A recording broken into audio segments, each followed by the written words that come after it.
આંખ સલામત છે અને જીભ સલામત છે.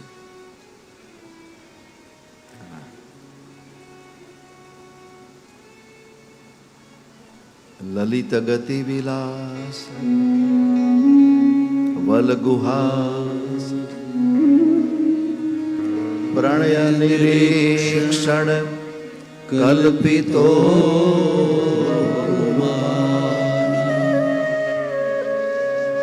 લલિત ગતિ એ પરમાત્મા તમારી ગતિ, તમારી ચાલ લલિત છે. અને ભીષ્માએ કહ્યું, પ્રભુ તમે અત્યારે મારા તરફ કઈ રીતે જોઈ રહ્યા છો? પ્રણય નિરીક્ષણ, પ્રણય નિરીક્ષણ. પ્રેમી એની પ્રિયતમાને જે હૃદયના ભાવથી જોતો હોય એ રીતે તમે મને જોઈ રહ્યા છો. પ્રણય નિરીક્ષણ. એ પરમાત્મા તમે ગોપીઓને જે રીતે જોતા હતા ને, છેલ્લો શબ્દ છે કૃતમનુ કૃતવત્ય ઉન્બદાંધા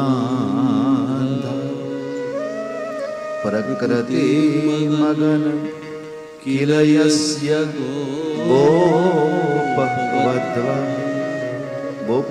ગોપવધુ, ગોવાળિયાઓની પત્ની ગોપીઓ.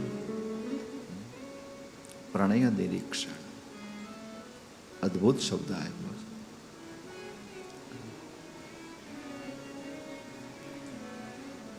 અંતકાળે, અંત સમયે બુદ્ધિ આટલી સતેજ છે ભીષ્મની. શ્રીમદ ભાગવતમાં પ્રેમના વિષયમાં ખૂબ લખાણું હોય, વિરહના વિષયમાં ખૂબ લખાણું છે.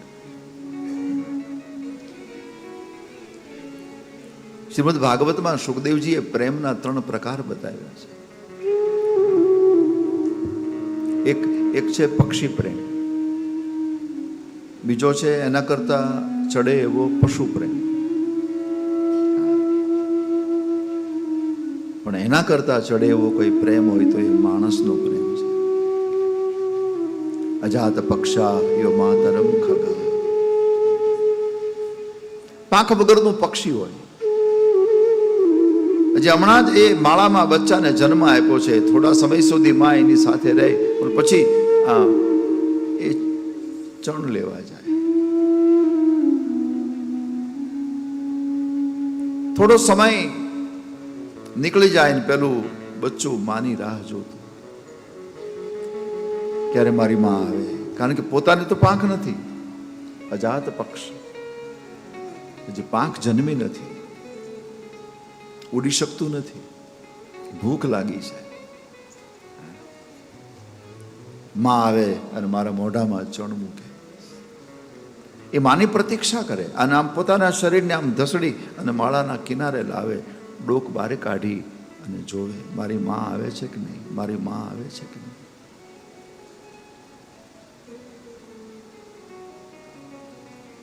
આ પક્ષી પ્રેમ છે.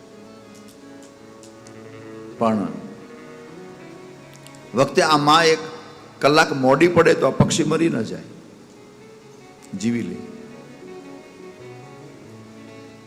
પછી બીજો પ્રેમ આવ્યો, સ્તન્યમ યથાવત સતરામ ક્ષુધારતા.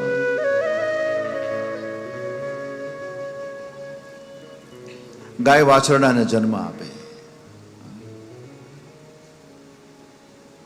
થોડા દિવસ સુધી ગાય વાછરડા સાથે રહીને પછી બધી જ ગાયોની સાથે ચરવા જાય અને નાનું વાછરડું ખીલાની આજુબાજુ એમના ફર્યા કરે. આ તો આપણે બધાએ જોયેલું હોય.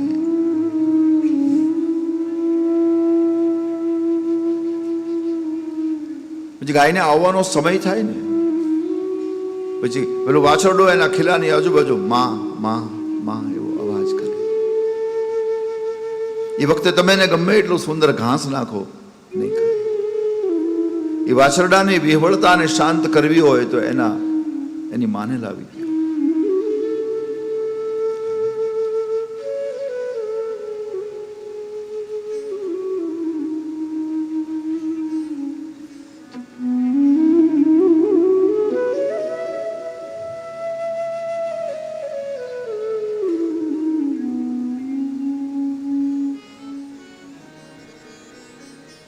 એ સિવાય વાસરડું શાંત નહીં થાય.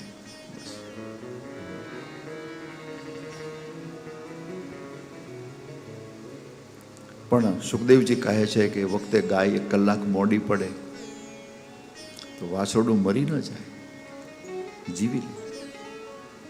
પછી એના કરતા ઊંચો પ્રેમ બતાવ્યો માણસનો.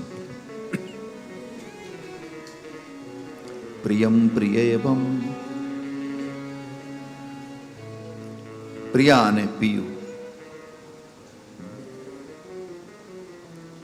પતિ પત્ની થોડો સમય સાથે રહે, પતિને વિદેશ જવાનું થાય અને વર્ષો સુધી પતિ પરદેશમાં રહે, વર્ષો સુધી. અને સાધ્વી પતિવ્રતા સ્ત્રી પતિની તસવીર હોય એની પૂજા કર્યા કરે, મન મનાવી લે. ઘણા વર્ષો સુધી આમ એ કરે અને એમાં એક દિવસ એ પતિની પૂજા કરતી હોય તસવીરની, અને દરવાજે અવાજ આવે. પેલી બેન એમ કે કોણ? ત્યારે પડોશનો છોકરો એમ કે બેન હું છું. બેટા પછી આવજે, હું અત્યારે પૂજા કરું છું, થોડી વાર પછી આવ. ત્યારે પેલો છોકરો એમ કે બેન અમારે બીજું કાંઈ કામ નથી, અમે તો તને ખાલી સમાચાર આપવા આવ્યા છીએ કે તારો પતિ પરદેશથી ઘરે આવે છે.